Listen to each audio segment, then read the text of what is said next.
Get your beer in hand, boy. I don't have beer in hand. I have wine. Oh, there you go. Oh yeah, that's right. Cheers. Yeah, we should start off the show by drinking. Yeah, that's what we do every episode, I Well, think. -1. I was riding on a bang energy, so I was a cracked out yuppie ready to talk to you about stocks. Cranked out, man. Let's go. Having an 805. Res- I should be the one having the 805. I know, right? Respectfully, having an 805. Respectfully. But no, I had a bottle of wine left over, and I wanted to finish that, and I killed it. It's Labor Day. We're recording on Labor Day. I got the day off, so thought why not do? I did everything I needed to do this weekend. I had no plans today, and it's too hot to go outside. I don't know how it is down there for you, man. It's like, what even is the weather report right now? I think it's like, yeah, it's 102 up here. Yeah, it's not been good for So I us stayed either. inside. What's that? So I stayed inside today. I did not really go out except to, yeah, just for one thing. Yeah, no, I've just been walking like the dogs because I'm house sitting right now, so I've just been outside to do the dog walks, and it's fucking brutal outside, man. It sucks. It's a nightmare. That's the result of global warming, man. Global climate change. There Yeah. was a tweet today. Okay, we're gonna jump into a little bit of a controversial thing here. I'm not I consider myself left leaning centrist just as a precursor. But Ted Cruz posted some shit today. He tweeted something like he said, "quote like ignore the science and data or something like global warming isn't real." It's like ignore the science and data.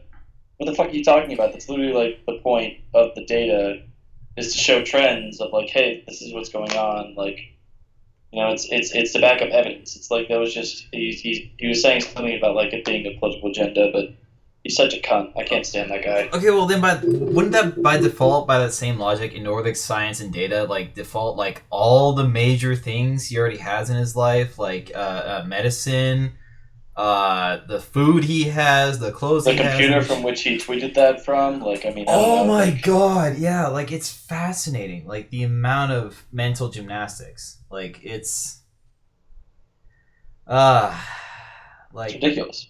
yeah, it's and don't get me wrong, it's like it's not directly like, that related science that gives like all of us the stuff that we have, but it's again trial and error, and we learn things, and we take that things that we learn to apply to like, better implement the tools we need to survive and whatnot. It's Hmm. like same basic fucking concept. Like It's not that hard to understand. I mean, I don't know. But he's an idiot in general. I mean, that's not a surprise. I mean, He's also a pussy. He left during the freezing of Texas, like what last year. Like he went for vacation in Cancun with his daughters.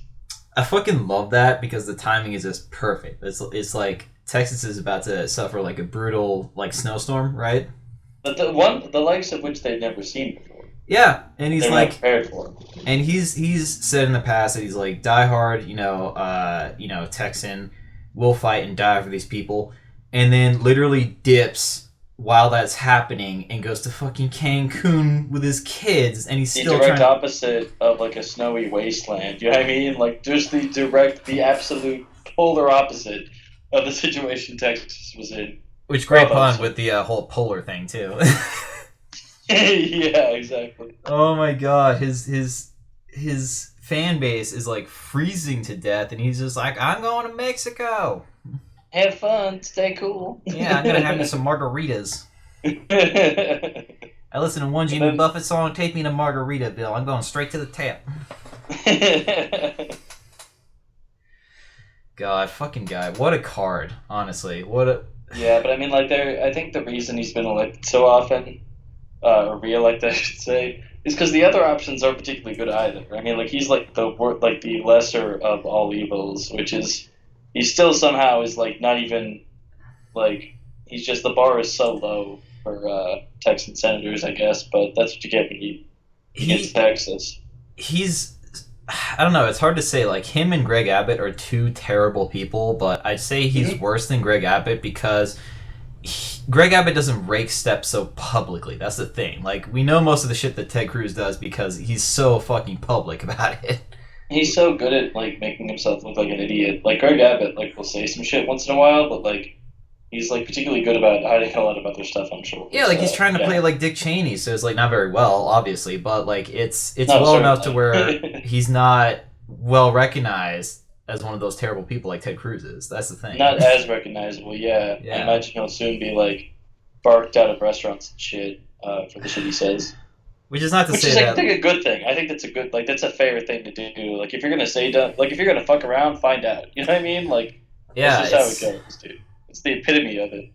I know it's fascinating. It's well. But anyway, I mean, enough about him.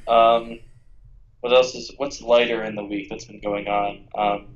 Any particular news stories that have caught your eye or anything? I haven't really been paying attention. Uh, well, something I didn't know about until I saw a meme about it. I'm like, wait, is this true? Apparently, because people were freaking out, obviously, about She-Hulk throwing it back with Megan Thee Stallion on that Disney Plus show. Oh, yeah, that's right. That happened this week. What the fuck? Yeah, and then like people Okay. were just like freaking out over that. Like it's apparently like pretty divided. And then like some guy had to like make a meme about it. It's like, oh, people freaking out over She-Hulk throwing it back, and then completely forgetting that in the original comics she actually jump rope naked. So Oh, she did? yeah, and then I had to look this up. I was like, wait, is this true? And then I looked it up, and I'm like, fuck me, it's real. It's an actual comic book issue where she jump ropes naked. I'm sure like every hero does some crazy shit. Like they showed Batman's dick like in the comics like I think sometime a year ago. I can't remember when. I mean like Yeah, I was just kind of like whatever about it. I was pretty neutral. I wasn't really swaying one way or the other. It just kind of was a thing that happened.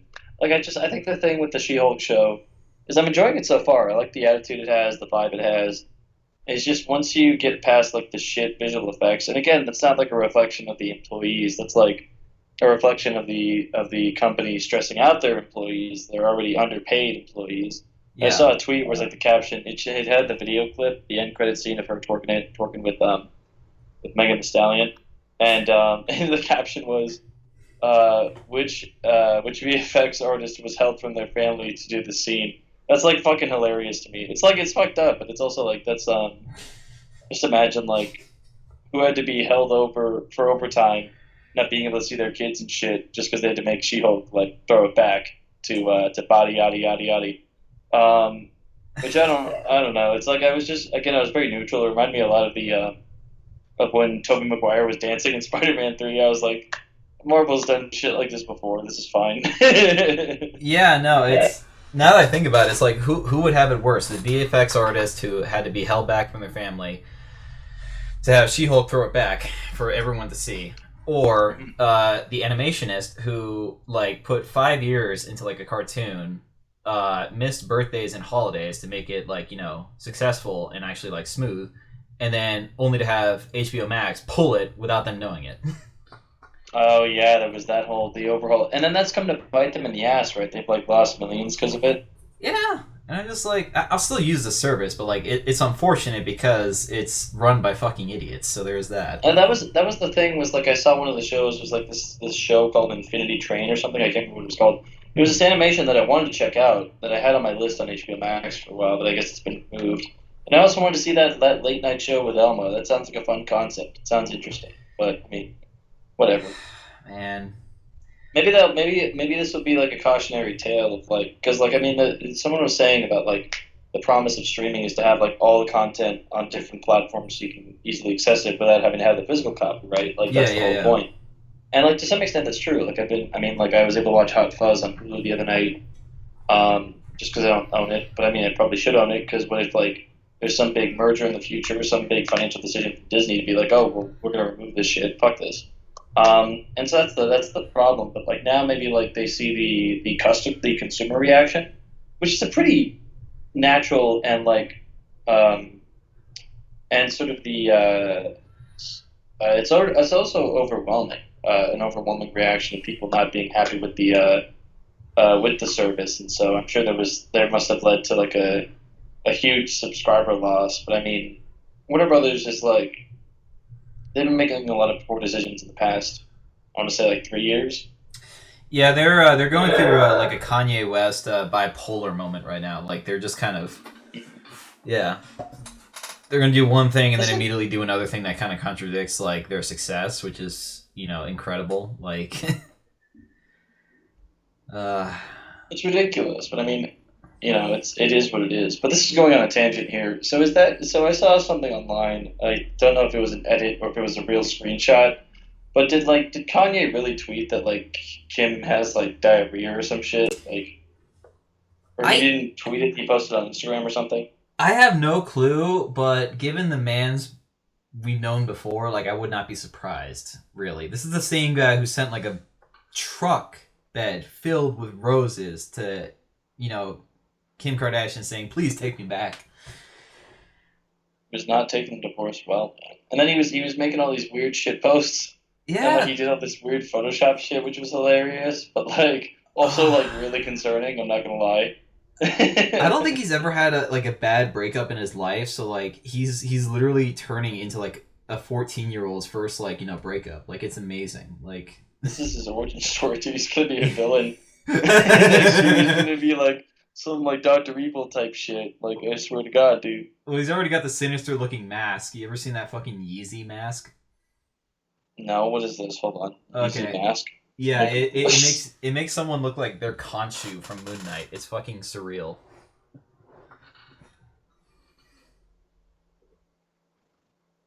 oh, what the fuck? He looks like a Bionicle.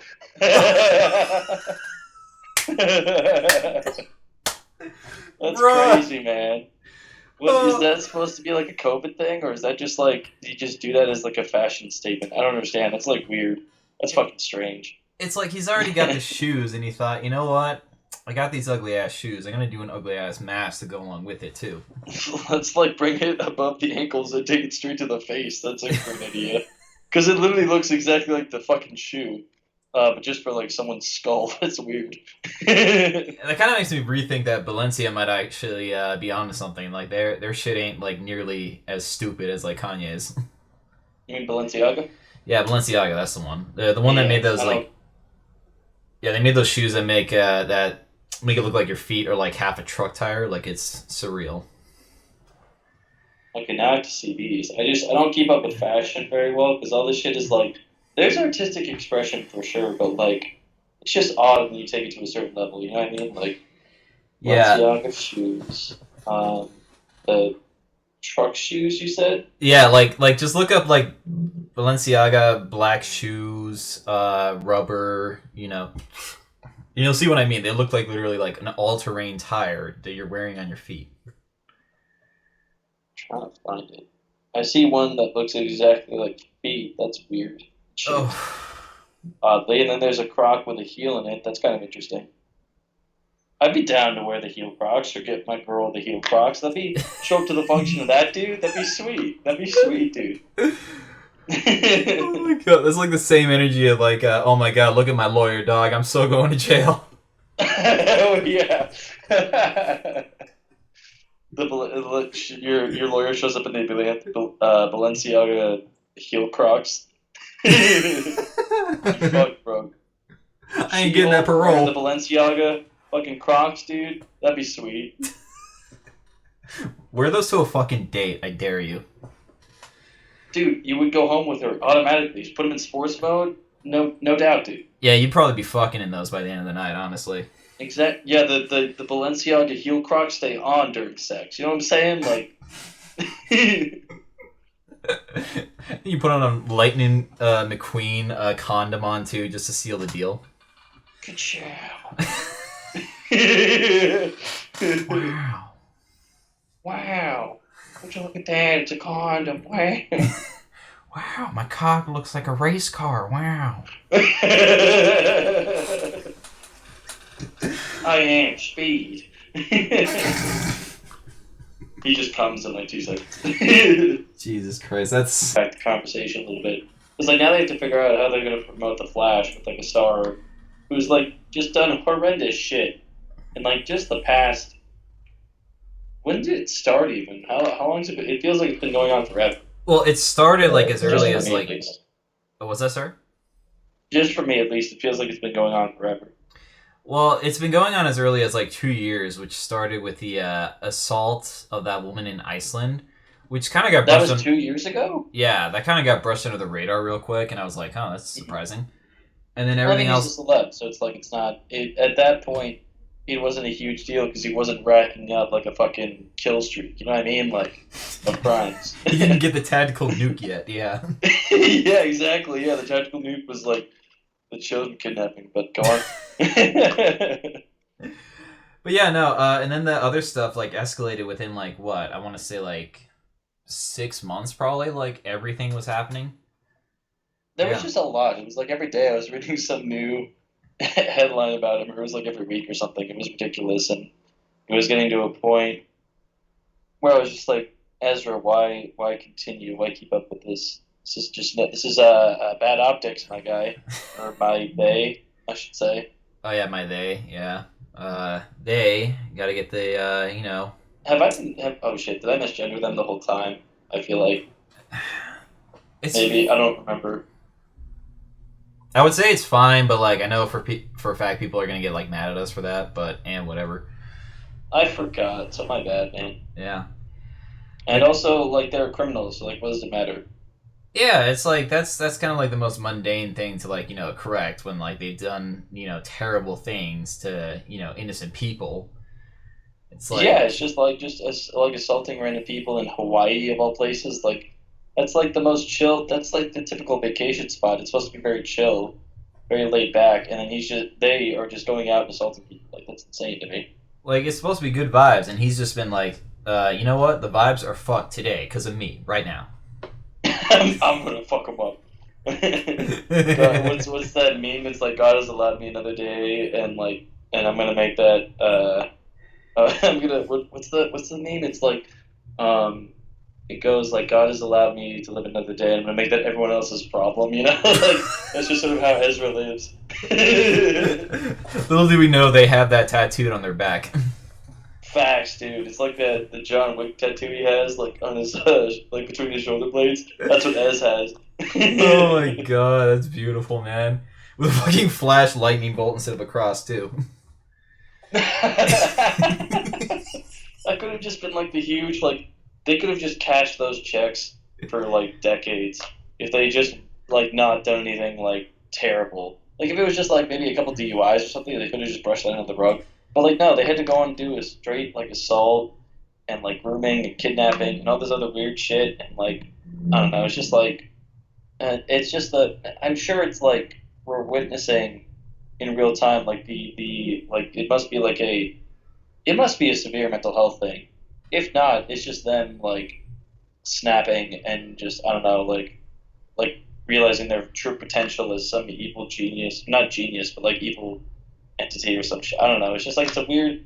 It's just to me like I don't know like Ezra's background or anything or how they might have grown up or how they might have thought. But like just now to like especially because you're in the spotlight just to crack like that and do several horrendous things. It's just very questionable how people get to that point. And there must have been a buildup. It must have been something that set them off for sure. But we just see it at the surface level, so who knows? Yeah, no, it's really unfortunate, but like he has apologized. Obviously, like the most strategic apology possible with everything going on, and he's obviously like staying out of the What's spotlight the for a little apology? while. I'm curious now. But I think the most entertaining thing right now is that the entire like DC cinematic universe over at Warner Bros. Is like banking on the Flash movie, and then the Black Adam movie starring The Rock. And I'm sitting here thinking we could troll like we as people as the internet community control the fuck out of them both like Morbius and single handedly bankrupt the entire DCEU. There is the potential for that, my dude. I don't know if that's like a good idea because like I kind of am excited to see the new Black Adam movie. There is that, The new yeah. Shazam sequel wasn't that pushed like to next year or something now? It was, yes. I was Yes. reading, yeah, they had offset it. What was the reason? Was it just because of the recent losses they had? I So they couldn't guess. afford to release the movie? That might have been like I would understand that that'd be the issue because I heard they lost like was it like billions? I think Yeah, they did. Yeah. that's So horrendous. Just like that just must be like so um, such a blow to them because they the reason they removed all the content, right, was because like so they could do like a tax write off thing, Yeah, and then they and can do save a their losses. tax write-off to save losses, and then a merger with Discovery Plus, I guess, and they felt like they can Oh, there fit. was a merger happening too. That makes sense. Okay, I wasn't aware that Discovery Plus and HBO Max were becoming a thing together.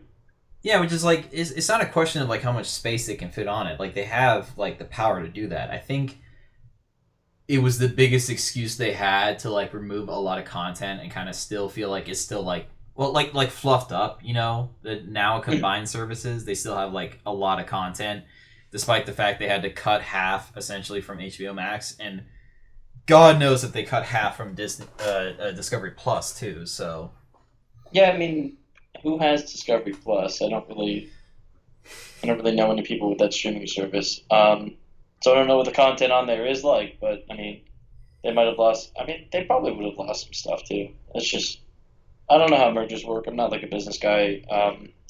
That's not my area of expertise. But but yeah, they lost like billions now, so it's like that plan didn't really work out for them. So like, imagine how fucked they must be feeling. They must have felt like crafty geniuses, scrapping like the Batgirl movie. Like, is the Batgirl movie, was that connected to the show they were doing on CW or whatever? No. no, I think it was its independent thing. So it was going to be like a Batgirl film, kind of like how the Joker and the Batman were like kind of standalone films. Mhm. They were going to do something like that, and then if it takes off well, they'll bring it into like the main universe as like I guess a whole collaboration thing, because both Marvel and DC have alternate dimensions type storylines going on, so it wouldn't be out of probability that they would do that. No, certainly, yeah, absolutely. But yeah, I think that's what they were going for, and then they thought, pretty good tax write off, so we'll just scrap the whole I thing. also heard that Michael Keaton was supposed to be in it, right? I mean, he was in it. So like, they recorded everything, they produced it all, they had it all set up. They just canceled the project completely. That's kind of fucked. I can't imagine how the artist must feel. Like the people involved in the project creating it must have been like, well, fuck, that feels shitty. The one thing I do know about it that is like the most fucked up thing about it is the person who directed the movie learned about the movie's entire cancellation on the fucking day of their wedding. Oh, that's fucked up, dude. That's Yeah. fucked up. So this person was like getting married to the love of their life. They were gonna exchange vows. I just imagine like there should be a film made about that shit. Like there should be like it's like how they did like they did the like the true documentaries of like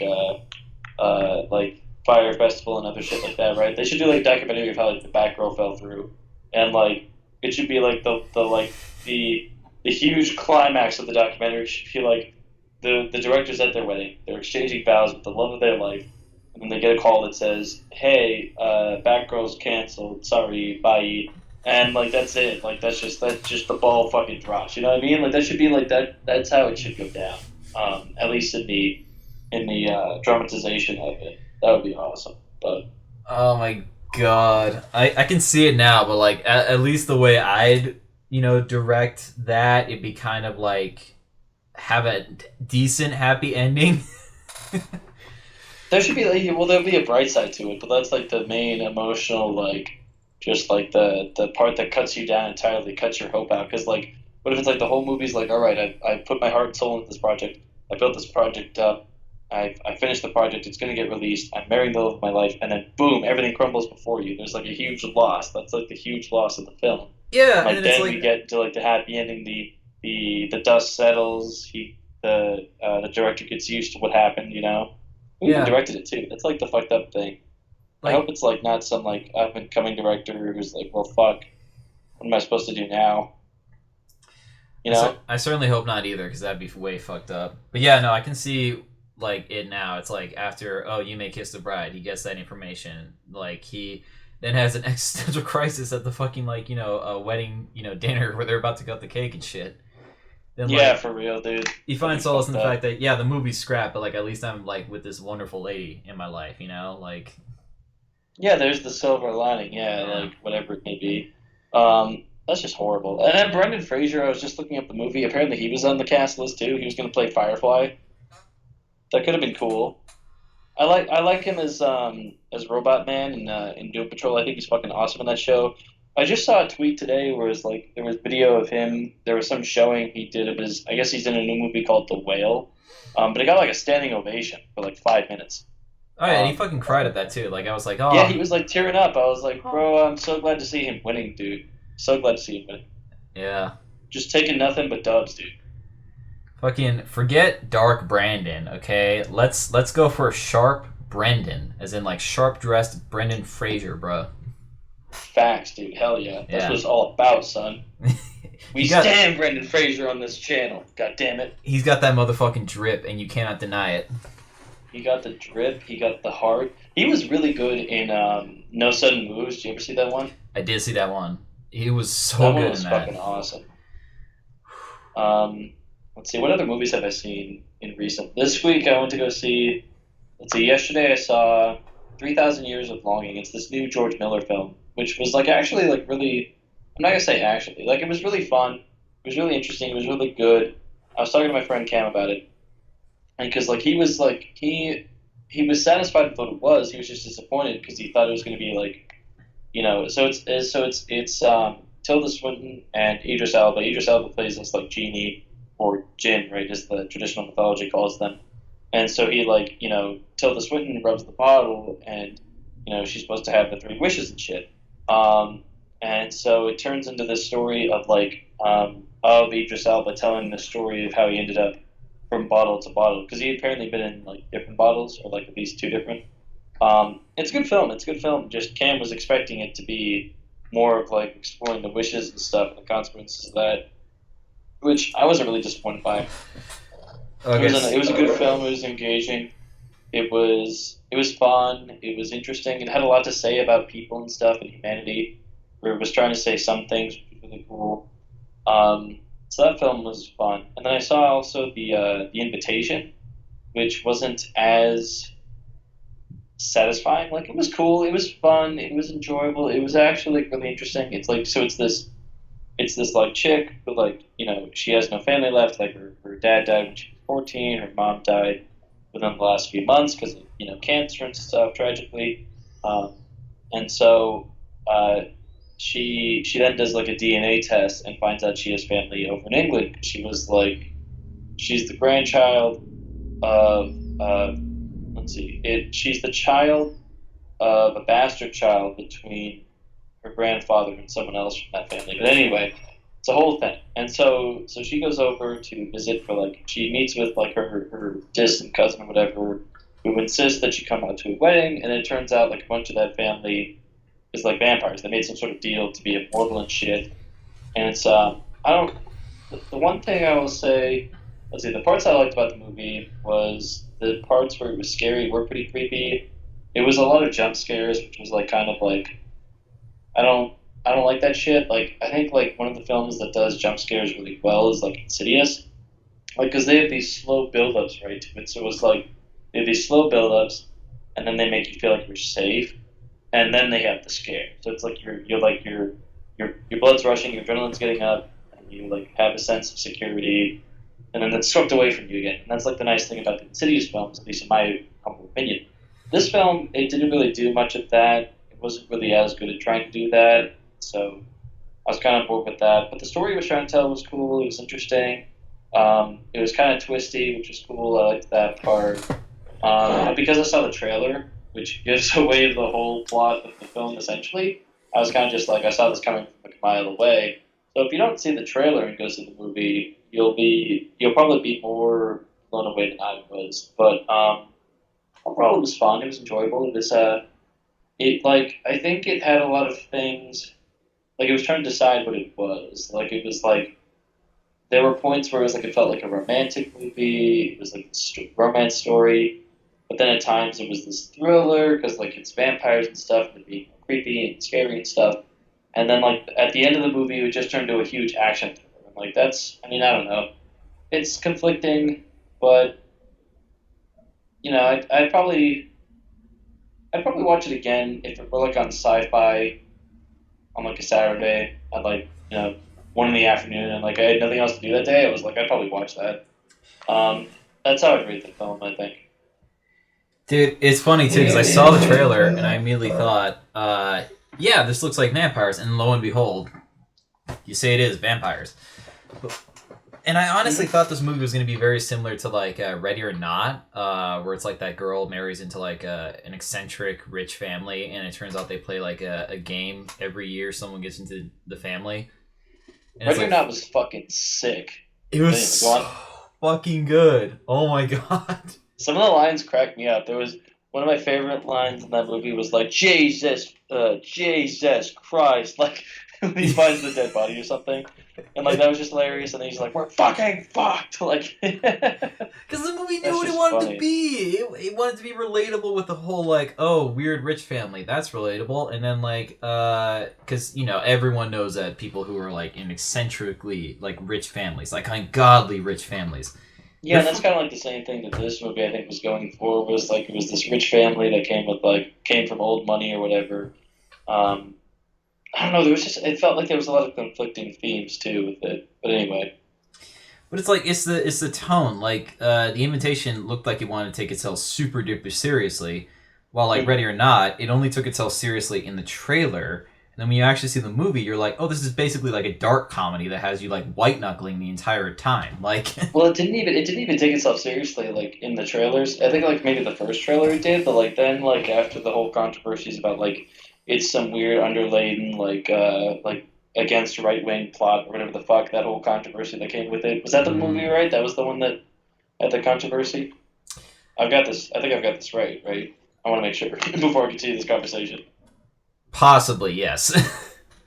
I think it was. And some people were like boycotting the movie and shit. This was like at the height. This was like after like Trump came to office and stuff, and that whole debacle occurred. And so it was like people got really reactive about the trailer, saying it was like, saying all this weird shit against, right wingers and stuff. And so the movie played into that shit, which like helped with the marketing and stuff, which is really cool. So I really appreciated that factor. But no, yeah, you're right. It's the movie knows what it is, and it's not trying to be anything else. And it's just really fun and entertaining. It's really it's not anything. I don't think it was. I don't remember it being particularly groundbreaking, but like it was enjoyable. It's a good movie. No, I think the thing that was like very special about Ready or Not was definitely like they kind of towed the line between like, is there an actual supernatural element or is this just like all like bullshit, like just an old story that's like become like Oh, that's yeah, and it. it's Did do that. That's right, because it was playing with the whole concept, like because they were trying to avoid some curse, right? Some like weird shit. But then it turns out the curse was real and stuff. Spoiler alert. Fucking sorry if you haven't seen the movie. if you It's haven't been seen out the for like 5 movie, years. fuck you because that's a good fucking movie. It is a great movie. I watched Yeah, that. Jack and Cam were the ones to show me that. That movie was fucking awesome. like I love that. if you want a good modern day thriller, that's like the best one. That's one of the top That's a ones. really that's a really good one in the past few years, man. What are other good thrillers um, that have come out recently? I'm trying to think. I can't actually think of any, to be honest. Let me review my recent uh, movie stuff and see what I can Well, find. I guess like What movies I've seen recently. technically a thriller, probably The Old Knives, but like that's the only one that I can think of other than Ready or Not. What's the old knives, man? It's a spy film starring Chris Pine and then the black chick from Westworld. Oh, tight, dude. Yeah, Okay. Let's see. So you said it was old knives. The Old Knives. Yeah. So it's a spy thriller. And it doesn't have you like white knuckling, but it has you guessing the entire time like what the actual twist is. So I guess that's the thriller element. Oh, cool. Yeah. I'll have to check it out, man. It's on Amazon Prime. Yeah, and it's like a modern day version of Tinker Tailor Soldier Spy. Even though Tinker Tailor Soldier Spy is not actually that old, but it's like it's old enough where I know people who I ask, "Have you seen this movie?" No, they have not. They haven't even heard of it. So, I haven't heard of it either. What's this movie? Tinker Tailor Soldier Spy is a movie where Gary Oldman plays like an agent for this organization in the UK, and basically they do covert ops during the Cold War, and he's Yeah. basically trying to figure out a mole inside their specific unit. So Oh, so it's like a spy thriller, um, like the movie you just talked about. Yeah. Okay. Yeah. Cool. but it's Righteous. pretty slow burn. It's mostly the cinematography that makes it seem like a bit more, I guess, action packed than you think. But it's got a solid cast: Gary Oldman, Mark Strong, Benedict Cumberbatch, Tom Hardy before he hit prime. Oh wow. Yeah, When was this movie made? I think it was like, I want to say like 2008. Like it was. What's it called again? A Tinker Tailor Soldier Spy. That's such a 2011. That's such a weird title. But I mean, oh wow, it's fucking righteous, dude. Yeah, Check it out, man. our dad can attest to it. He's seen it twice, and he said it's really, really good. Righteous, man. Yeah. Tinker Tailor's. So it's a purely British film then, right? Yeah, yeah. That's cool, man. British film I just watched recently that I was just thinking of. The Boat That Rocked, man. The Boat That Rocked is a fantastic movie.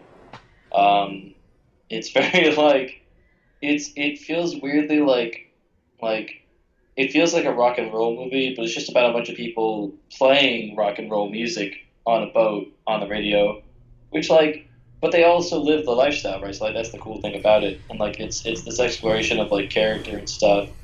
You know, you've got like the Count and young Kevin and thick Kevin and all these great characters and stuff that are just fucking that just work so well together. They have such good chemistry. You really like you fall in love with every single character. Like I don't remember which one it was, but the guy who like he gets married with January Jones and then she like dumps him for the other guy. It's like that's a fucking great story. That's like fucking just that's huge development and like it's just interesting, man. It's also a very funny movie. Yeah, if you haven't seen it, I guess over in the States it's also called Pirate Radio sometimes. So if you get a chance to check out the movie, it's either called The Boat That Rocked or Pirate Radio, which I think The Boat That Rocked is a way cooler title. Way cooler title. It honestly is. It's. I'm trying to think of like major actors that people will know about that's in the movie. Philip Seymour Hoffman is. What's that? Yeah. Philip Seymour Hoffman. I mean, we just mentioned the same name. Yeah, and then what's the fucking lady's name? I'm gonna fuck this up, so I'm gonna look this up. I want to say it's Emma Thompson, but I could be wrong.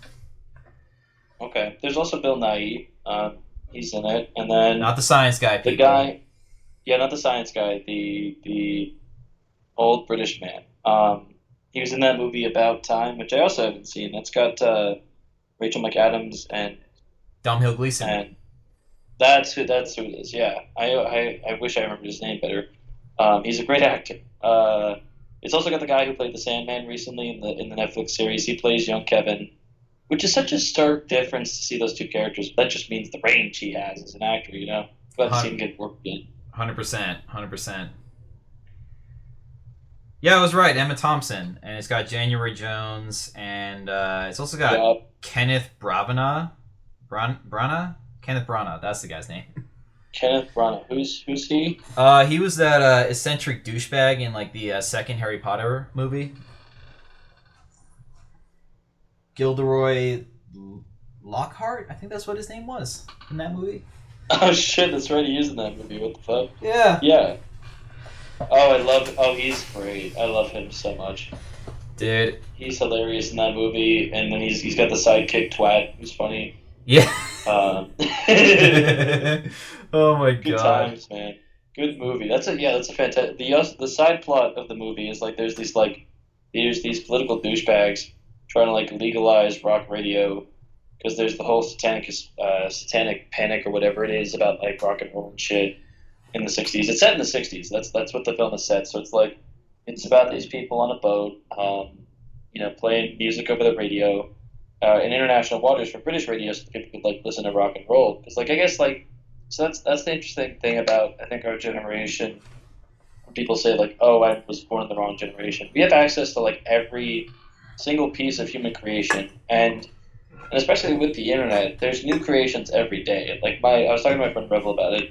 He like was looking at his Spotify stats for his album, and like he has motherfuckers in Germany listening to his stuff, right? So it's like just the reach that like the music that like content today has to people is astronomically different from like 50 years ago. Because like 50 years ago in the '60s, Now I guess that would be 60 years ago, right? Because now it's the 2020s. And Yeah. so, like in the 60s, the only access you had to music was either by buying vinyl records, which were probably at that point pricey as shit. They also still are pricey as shit, I can tell you. At least new pressings. Um, or two was fucking listening to the radio, and the radio now is like a dying medium. So um, it's just very important to have that context for when you watch the movie, because like again, like that's what makes pirate radio in the movie again a big deal. It's like that's the only access they have to fantastic rock records, like like the Stones, the Zombies, whatever the fuck, right? So it's like That's another thing too that the movie does so well at. It's like the movie has so many like genuinely real human characters. You know what I mean? Like actual like personal struggles and like shitty things they might do to each other, and they feel bad about it afterwards, obviously. So they try to like make up for it. But like it's the most real thing I've seen like in a movie ever.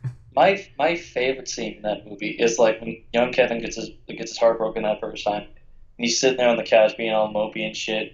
And there's those two idiots that come with the biscuits and tea, and they offer to him, and he just sort of sits there and doesn't take it. And then they just start partaking in the fucking biscuits and tea, and then he joins in, and it's this whole like, then they start laughing together. It's like it's about these homies bringing their homie up and like helping him through a hard time. That's like a real like that's like my favorite scene I think in the whole movie. Is like it's just there's no dialogue in that scene too. It's all emotional expression, and that's just fantastic. I think the movie does that really well. So like you say, it's like it very much helps you develop these like human characters and like fall in love with them. There's also a great line, Philip Seymour Hoffman. He's like having some sort of in depth talk with young Kevin, and he was saying like, he says, I always have this one thought. It's like these are the best days of our lives. Like that's some real shit, because like people like when you're growing up and stuff, you like think back on your life and yet like yeah, these are like the best days of my life. It's like this is. I'm never going to have this experience again. Like it's just very much about human experience, about humans experiencing different things and growing and yeah, it's a great movie, and I fucking love it. And I recommend it to everyone I talk to. So yeah, Like I would put that movie up there with The Big Lebowski and like just other cult classics you have to like watch at least once in your lifetime. Like absolutely, yeah, that's gotta be like within my top at least 20, if not my top 10 movies for sure. Like, I don't have like a formal list of like my top 10 movies, but I do need to develop that. I think would be very helpful. yeah, just put that in your Yeah. tombstone. Like not even your like name or accomplishments in life, just your top 10 favorite movies. So the people when they walk by my tombstone, they're just like, "Oh man, this guy had like really good taste. Like, let me check this shit out." Damn. That'd be cool, man. It's fucked that he's dead because he's got some good taste. Fuck, man, he's dead, but he lived. He saw all these movies. Facts. But yeah, no. Even if you don't watch The Boat That Rocked or Pirate Radio, same movie, different titles. Just for the story, like you can watch it for the soundtrack. The soundtrack's fucking amazing. Oh, Like, the soundtrack alone is just phenomenal. I love like the needle drops it has. Like I love the because like one of the so January Jones's character is named Eleanor, and she's like the one that's gonna marry the one guy. And so when they introduce her character, she's coming up on the ship, and they play Eleanor, I think you're swell, which is like just great. It's like it's just fucking. It's all happy, fun music. It's a great soundtrack for sure. God. And like when I think it's been a while since I've seen this movie, but I think when the boat's sinking and like sorry, something happens and then like Oh, yeah, they fully go Titanic on your ass like towards the end of the film. That's like the big climax, people. But they make it out okay. Like they'll be fine. But yeah, when that's happening, like Phil Seymour Hoffman's character puts the needle drop on like the last song, and it's "Nights in White Satin" by the Moody Blues, and that's kind of a song that kind of echoes exactly like the situation he feels Oh himself yeah, in. it is. It is Nights in White Satin. That's fucking rad. Yeah, because the chorus goes, "I love you, 'cause I love you," and it's like he's just doing this because he loves rock and roll music so much. He wants like it to be like He's literally playing till the ship sinks, like till it goes dead. Like that's some Chad shit. He went. I love that scene so much because like there's the other guy. What was oh god, what's the actor's name? He played the king or whatever his name was. oh Uh, oh god. Mr. Brett. I think it was like Brett Kavanaugh. They called him or something. Was the character's name? Let me find. I'm gonna look at the casting here. Both that rocked. Uh,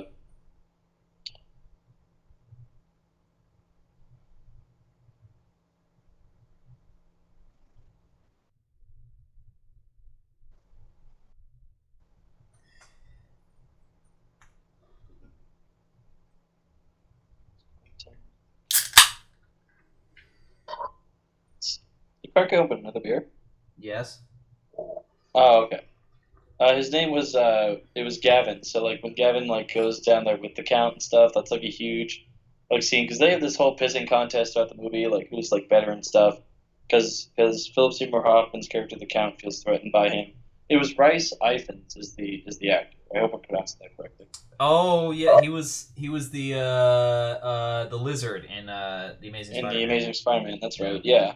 Um, Yeah, because but yeah, no, they have a whole pissing contest because like the Count is like this like radical kind of like American he's like cool the head dude. head chief of like he's like the coolest guy on campus, like on the ship, right? That's how his character is like introduced. And then like they're trying to save the ship because like the British government cuts their advertising or whatever through their legal shit. And so like this character Gavin, Rice Ifans' character, is a returning host who was like a legend back in the day or whatever it's supposed to be. So he's And so like they're the having this English whole pissing equivalent. contest. He's like the Yeah, exactly. He's like the English equivalent of the Count. Yeah. yeah. And so it's like this whole pissing contest, and there's a great payoff at the end of the movie because like Philip Seymour Hoffman's character fucking just decides to go down there. Well, it's like a chest deep water, like it's flowing into the studio or whatever, and he's just playing records still. And I think Rice Ifans' character went down with it, which I think is like that's just great character like development and like growth and stuff. Um, and it's just fantastic. Yeah, it's a fantastic movie. So if you have the chance, you have to check it out. You could rent it on YouTube for like $4 if you wanted, but Yeah, it's so worth it. It's just it's an interesting film. It's just so good. it's very yeah, it's just very human, which is like the part I like about it. So Also, I never knew I needed to see actor Nick Frost with like mutton chops in my life, but I finally got to see it and it's fucking gorgeous. yeah, someone was telling me recently to grow mutton chops, and like that's just not. It's a very 60s style, but it's not a very good style either. I don't think mutton chops are like flattering. I think it can work on some people, and I hate to tell you this, but I'm pretty Yeah, sure. maybe like oil tycoons if you want, like Yeah, I mean Wolverine. Like, there's some versions of Wolverine that's almost bordering on mutton chops. Like, he's got sideburns for sure, but it's that's getting close to yeah, mutton chops. I mean, shit. that's true. Yeah. God. Let's see what else have I seen this week. I went to go see a showing of Jaws in IMAX, which was cool. I hadn't seen that movie in like years, and I forgot how many tropes, like how many jokes are like kind of like how many cliches are kind of in it, right? Because like people like meme the shit out of Jaws in like pop culture and stuff. There's also this one particular scene, and it struck me. It was like so they catch like this one shark, and they think it's like that's the shark, that's Jaws, right? That's the main one that's been causing all this havoc and stuff. Yeah. And like this like marine expert or whatever, this marine biologist or whatever the fuck he is like, no, that's not the shark. It's someone asked like, what type of shark is it? And he says it's a tiger shark. And the guy says in response, and I quote, a what? Which is just very odd, like line delivery for that inconsequential of a. It's not inconsequential. It's like it's such a stark reaction to just a simple statement of fact. Like it's a different type of like if someone said like interchange that with like someone says like oh it's a hammerhead shark. You wouldn't be like oh what? Like you'd be like oh okay cool. Like you wouldn't just like or you'd be like oh what? Maybe he was just saying that incorrectly, and I don't know why Spielberg went with that take, but I mean I don't know. I don't know Creative what to decision, I say. guess. Shit, I don't know what to say. I don't know either. But otherwise, I mean, like, yeah, it was interesting to watch again. I was like, I was kind of like, as a film nerd, I was watching it, like, taking cues and stuff. Like, how do you create suspense? How do you, especially on like, it must have been a low budget film, or well, Actually, no, it's like a relative budget. Wonder what it cost to make it. Let me see actually.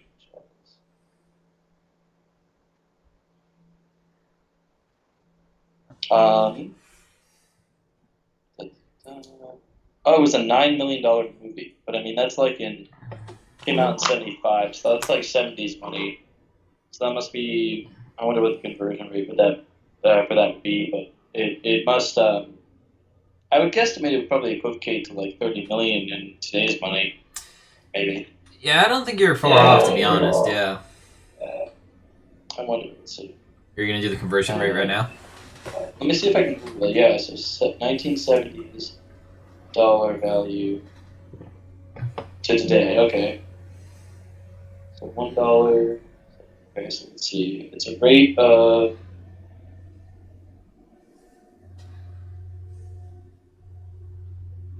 Oh, I was like way off. It's like it would be 68 million if I almost 69 million if I did the math right.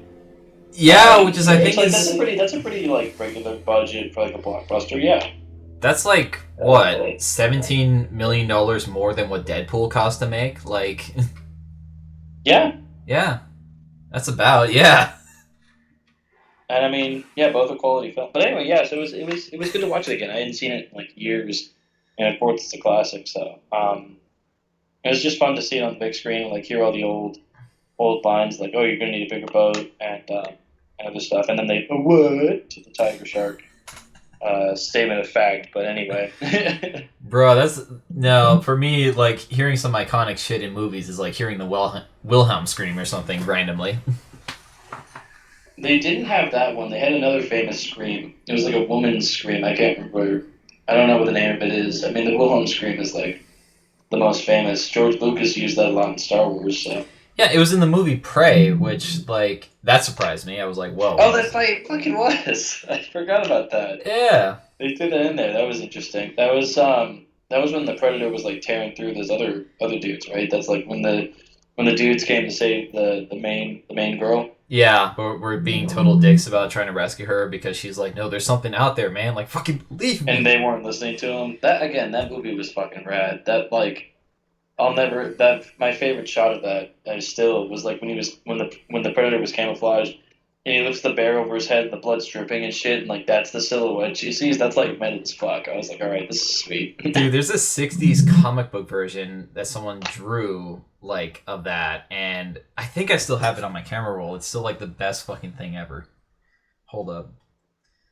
You'll have to send that to me, man. I gotta see this shit. Yeah, I know. Oh, please tell me, Lord, tell me I still have this photo.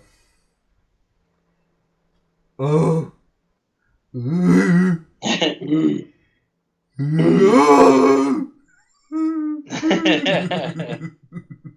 Oh my god. Calm down, son. Oh yeah, that's fucking sick. Right? That's exactly how it was. That's fucking sweet, man. Dude. Perfect. Anyway, yeah, no, the movie was great. That was awesome. Another good action movie on Hulu. I'm not familiarized with Hulu's content quite yet. I'll be honest. What's that? I'm not familiarized with Hulu's content quite yet. I don't use it that often. I think the ones I use the most, HBO Max. Well, we were just shit talking them the whole beginning, but like I love their content. Actually, I've never been disappointed with a single thing they have. Like I loved Close Enough, but that only got like 3 seasons. They're canceling the show now, but that's fine. Oh, but dude, they have like the original animations of like DC. So like those films Yeah. are fucking solid. I don't think I've seen a bad one yet. And they got all the Cartoon Network shows too. Like I just finally watched all of the regular show, which by the way was like, season 8. I was so fucking sad the whole time. I was like, it's just the build up and stuff, and then like just the out of nowhere that Pops had to be the one to sacrifice himself. Like that's just fucked up, man. I know. Spoiler alert! Fucking anyone who hasn't seen regular show, but like Pops, the like sweetest character in the show, pulls a fucking Iron Man, He becomes some chosen one. and he pulls a then, fucking like, Iron Man on everybody. He does. He like takes the anti Pops or whatever his brother, and like just and it was interesting. I love the development of that. It's like the whole buildup was like he has to do this big fight, right? And he has to prepare for it, and then like he's like, no, there must be another way, and he's doing it his way, and his way is just by showing you like unconditional love, and it works, and it saves everybody, and it's fucking awesome, and it's like, oh my god. I will say the one thing I didn't like was how it ended quickly on the like, 25 years later, this is where they are. It's like that just feels abrupt to me. I don't know. It was, but other than that, it was a great ending to a great show, and characters you've like followed for so long and have developed relationships with and care for and stuff, and you see like what they've done and the progression they've made. Um, and I like how meta it got at certain points, where it was like there was the episode about there was the seer, and she was just commenting on the show. Well, like from an audience member's perspective, that was interesting. I thought that was fun. Um, yeah, it was a much more thoughtful ending than I thought it would get for like a children's show. But J.G. Quintel is like really good at making content like that. Like that's why I love Close Enough. Is like it's these very chaotic situations, but it's kind of these allegories for like real world applications. For like helping people process their stuff. And that's just really cool. I think that's the point of what you know television or movies should be. It's like it's supposed to be these a reflection of these very humanistic things, um, and how people face them and stuff, or how you should face them. And that's just very cool. And that's the fun thing about animation is like when it's done well and it's done correctly, it can like actually provide like meaningful lessons to children, and not just be like uh, filler content like like the Minions or some bullshit. So Well, there's one reviewer that I watch, Jeremy Johns, and he had like an interesting perspective on the Minions films. mhm. He said that a lot of like cartoons try to like fit kids into like a certain box and whatnot, a certain field and whatnot. Yeah, Whereas the Minions are just crazy and zany. And he said that he enjoys the Minions films for like having the idea that you could still be zany and crazy. You don't necessarily have to be in a certain box yet because you're still figuring things out as a child. So it's an interesting perspective, but that's a more in depth perspective than I thought of the Minions. But I mean, shit, if it works, it works. I mean, maybe it's true. Maybe there's some aspect to that. Maybe it's showing kids that like you can take your time, because like I mean the Minions fuck up a lot, right? So it's like you yeah. can take your time to make the mistakes. You can do a lot of weird shit, and eventually you'll like figure it out, or people will be there who will like not necessarily put up with your stuff, but like will enjoy you for who you are and stuff. That's a different perspective than I thought. Which I get what he's saying, but I still can't help but think like those fucking minions, man. They look like tumors on a Simpsons character, you know?